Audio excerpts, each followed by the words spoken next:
தமிழர்களே, நீங்கள் என்னை கடலில் தூக்கி எறிந்தாலும் கட்டுமரமாகத்தான் நிரப்பேன். அதில் ஏறி நீங்கள் பயணம் செய்யலாம். கவிழ்ந்து விட மாட்டேன். நீக்கிட கள்ளக்குடி ரயில் நிலையத்தில் தண்டவாளத்தில் பாய்ந்து தமிழ்நாடு எங்கும் பெரும் அதிர்வலைகளை உருவாக்க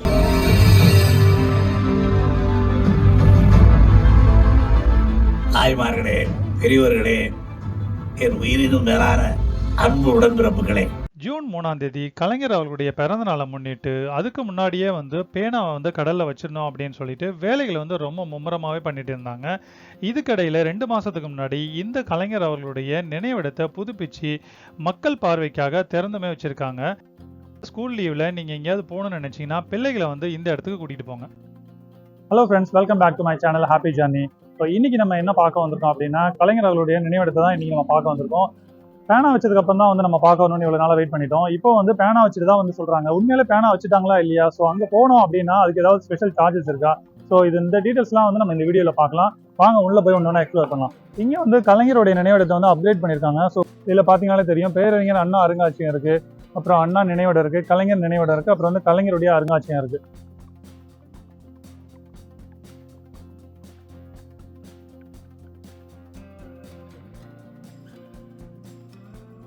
அறிஞர் அண்ணாவுடைய அருங்காட்சியகம் வச்சிருக்காங்க. ஸோ அவருடைய எழுதின புத்தகங்கள்லாம் அதில் இருக்குது. அவருக்கு வழங்கப்பட்ட பரிசுகள் பொருட்கள்லாம் அங்கே வச்சுருக்காங்க. அவர் பயன்படுத்தின துணிமணிகள் எல்லாமே உள்ளே வச்சுருக்காங்க. ஸோ அவருடைய கடைசி ஊர்வலத்துடைய ஃபோட்டோ கூட இங்கே வச்சுருந்தாங்க. அது எல்லாமே பார்த்தோம். அவருடைய வரலாறு தெரியாதவங்க இது ஒரு ரவுண்டு பார்த்தாங்கன்னா கண்டிப்பாக அவருடைய வாழ்க்கை வரலாறு எவ்வளவு எளிமையாக இருந்தது அப்படின்றதையும் தெரிஞ்சுப்பாங்க. கலைஞருடைய அருங்காட்சியெல்லாம் வேறு லெவலில் நல்லா பண்ணியிருக்காங்க, சூப்பராக இருக்குது அப்படின்னு சொல்லியிருக்காங்க. வாங்க எப்படி இருக்குன்னு நம்ம உள்ளே போய் பார்க்கலாம். ஸோ ஃப்ரெண்ட்ஸ், இங்கே நம்ம பேனாவை பார்க்கறதுக்கு முன்னாடி இந்த மாதிரி ஒரு வளைவுகள் அரேஞ்ச் பண்ணியிருக்காங்க. ஸோ இந்த மாதிரி ரவுண்ட் ரவுண்டாக வளைவுகள் அரேஞ்ச் பண்ணிட்டு அதுக்கு இடையில என்ன இருக்கப்படு அப்படின்னு பார்த்தீங்கன்னா, உள்ள என்ன வச்சிருக்காங்கன்னா, அவர் எழுதின எழுத்துக்கள் எல்லாம் இங்கே கற்களில் பொறிக்கப்பட்டு அழகாக வச்சிருக்காங்க. பார்க்கவே ரொம்ப நல்லா இருக்கு.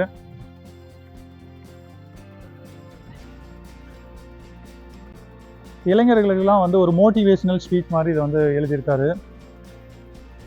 எல்லாம் சமத்துவமாக இருக்கும், எல்லா மக்களும் சமத்துவமாக ஒத்துமையாக இருக்கும், எல்லா மதமும் சம்மதம் அப்படின்ற ஒரு நோக்கத்தில் இது எழுதியிருக்காரு.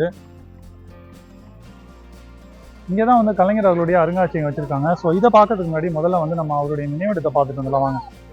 கலைஞர் அவர்களுடைய நினைவிடத்தை புதுப்பித்ததுக்கப்புறம் பார்த்தீங்கன்னா ஆயிரக்கணக்கான ஜனங்கள் மக்கள் டெய்லியுமே அவர் பார்த்துட்டு போகிறாங்க. ஸோ நம்மளுமே எப்படி இருக்குன்னு பார்க்கலாம் வாங்க.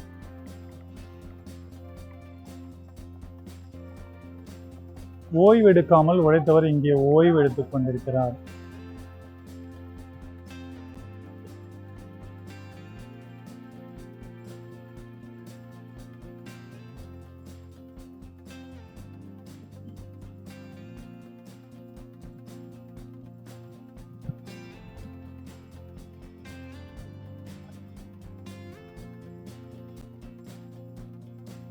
கலைஞருடைய நினைவிடத்தை நீங்கள் பார்க்க போகிறீங்க அப்படின்னா கண்டிப்பாக மியூசியம் மிஸ் பண்ணாமல் பாருங்கள். அதை எப்படி புக் பண்ணணும், எங்கே டோக்கன் வாங்கணும் அப்படின்ற டீட்டெயில்ஸுமே இந்த வீடியோவில் நான் சொல்லியிருக்கேன். வீடியோ ஸ்கிப் பண்ணாமல் பாருங்கள். ஃபேமிலியோட போனீங்கன்னா ரொம்பவே சூப்பராக இருக்கும், நல்லா டைம் ஸ்பெண்ட் பண்ணலாம் நீங்கள். இப்போ வந்ததுலேருந்து நாங்கள் பேனாவை தேடிக்கிட்டே இருக்கோம். பேனா எங்கேயுமே இல்லை. அநேகமாக இதோட பேக் சைடு தான் பேனா வச்சுருப்பாங்கன்னு நினைக்கிறேன். வாங்க பேனா இருக்கா இல்லைன்னு போய் பார்க்கலாம்.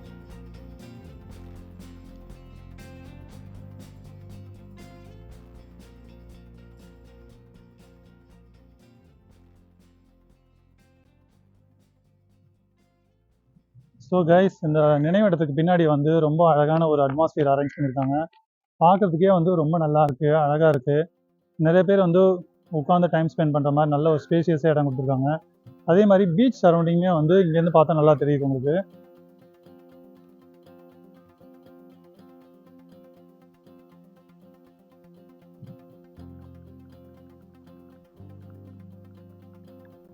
ஸோ நடந்து போகிற பாதையெல்லாம் ரெடி பண்ணிட்டாங்க. பேனா மட்டும்தான் வைக்கிறது இன்னும் வேலை இருக்குது. அநேகமாக ஜூன் 3ஆம் தேதி அவருடைய பிறந்தநாள் வருது. அதுக்கு முன்னாடி வைக்கிறதுக்கு வாய்ப்பு இருக்குது. மியூசியம்க்கு தான் கலைஞர் உலகம் அப்படின்னு சொல்லிட்டு பேர் வச்சுருக்காங்க. இதுக்கு நம்ம டோக்கன் வாங்கணும். டோக்கனுக்கு எந்த விதமான சார்ஜஸுமே கிடையாது, ஃப்ரீ தான். இங்கே சேர்ஸில் நம்ம உட்காந்து வெயிட் பண்ணால் நம்மளுக்கு டோக்கன் தருவாங்க. அப்படி இல்லாட்டி கலைஞர் உலகம் .com அப்படின்னு சொல்லிட்டு வெப்சைட்டில் போய் நம்ம டோக்கன் வாங்கிக்கலாம். அதுக்கப்புறம் பார்த்திங்கன்னா அதோட டைமிங்ஸ் தான் இங்கே போர்டில் மென்ஷன் பண்ணியிருக்காங்க. அதாவது கிட்டத்தட்ட உள்ளே போனால் நம்ம வெளியில் வரதுக்கு 1.5 மணி நேரம் ஆகும். அந்த மாதிரி கால்குலேஷன் பண்ணி தான் ஒரு குரூப்பை செட் ஆஃப் வந்து உள்ளே விடுறாங்க. நாங்களுமே வந்து இந்த சேரில் வெயிட் பண்ணியிருந்தோம். கிட்டத்தட்ட ஒரு 20 டோக்கன் தான் இதில் தருவாங்க. மீதெல்லாம் வெப்சைட்டில் தான் நம்ம புக் பண்ணிக்கணும். லக்கியாக எங்களுக்குமே வந்து டோக்கன் கிடச்சிச்சு. ஸோ அதை வந்து நாங்கள் வாங்கிட்டு உள்ளே போனோம். நாங்கள் வந்து கடைசி 8 மணி ஷோக்கு தான் போனோம். இதுக்கே வந்து க்யூலாம் நின்றுட்டு இருந்தது. அதுக்கப்புறம் அந்த டிக்கெட்டை காமிச்சிட்டு நாங்கள் உள்ளே போனோம். வேறு லெவலில் வந்து பிரம்மாண்டமாக இருந்தது. கிட்டத்தட்ட பல கோடி ரூபா வந்து செலவு பண்ணி வந்து இதை அமைச்சிருக்கதா சொன்னாங்க. இதுக்கு போய் என்ன பெருசாக கேலரிக்கு வந்து செலவு பண்ண போகிறாங்க அப்படின்லாம் நாங்கள் நினச்சோம். ஆனால் வந்து உள்ளே போக போக தான் தெரிஞ்சது இதோட பிரம்மாண்டம் என்ன அப்படின்றது. இது வரைக்குமே எந்த சிஎம்க்குமே இந்த மாதிரி ஒரு பிரம்மாண்டமாக வந்து அருங்காட்சியகம் வந்து அமைச்சதே கிடையாது. இதில் வந்து நிறைய ஸ்பெஷல் இருக்குது. நான் வீடியோவில் ஒன்றுன்னா காட்டுறேன் பாருங்கள். ஒரு தேட்டருமே வச்சுருக்காங்க. கலைஞர்களுடைய ஹிஸ்ட்ரியை வந்து வரலாறை வந்து எடுத்து சொல்கிறாங்க அந்த தேட்டரில். அப்புறம் 70 தேட்டர்னு ஒன்று இருக்குது. அது ரொம்பவே ஸ்பெஷலாக இருக்குது.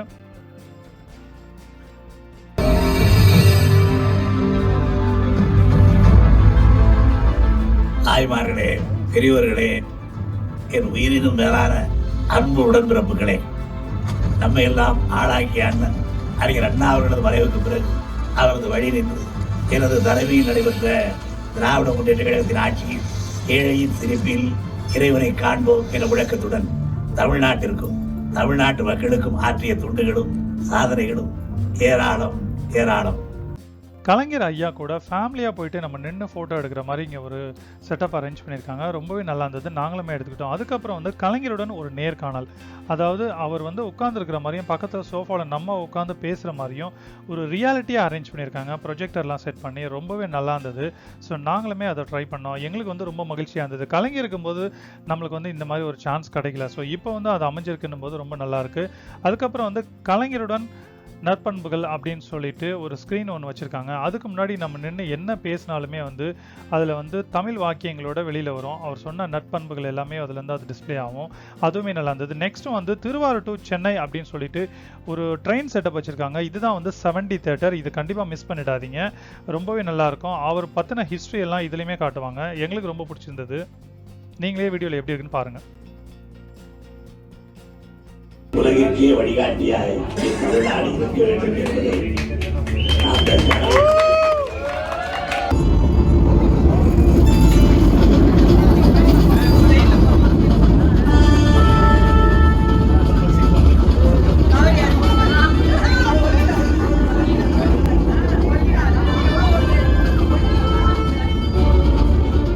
வீரர்களின் கோட்டமாம் திருச்சி கலைஞரை தமிழ்நாடு அறிந்த தலைவராக அடையாளம் காட்டியது. கட்டாய இந்தி என்ற கொள்கை அமல்படுத்தப்பட்ட போது தமிழ் மொழி காக்க தன் உயிரையும் கொடுக்க துணிந்த கலைஞர் 1953 டால்மியாபுரம் என்று மாற்றப்பட்ட பெயரை நீக்கிட கல்லக்குடி ரயில் நிலையத்தில் தண்டவாளத்தில் பாய்ந்து தமிழ்நாடு எங்கும் பெரும் அதிர்வலைகளை உருவாக்க பாய்ந்து வந்த இந்தி தமிழ் முன் மண்டியிட்டு பயந்தோடியது. இதுவே திராவிட